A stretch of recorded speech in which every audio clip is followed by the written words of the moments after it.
You ask Tiger to solve. This deals with linear equations with one unknown. The final result is x equals 18. Let's solve it step by step. Simplify the expression. Simplify the arithmetic. Group all x terms on the left side of the equation. Subtract 11x from both sides. Group like terms. Simplify the arithmetic. Group like terms.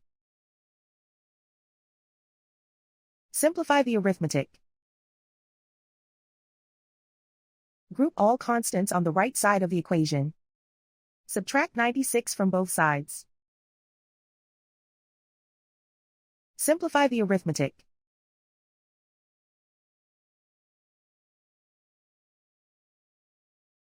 Isolate the x. Divide both sides by -3. Cancel out the negatives. Simplify the fraction.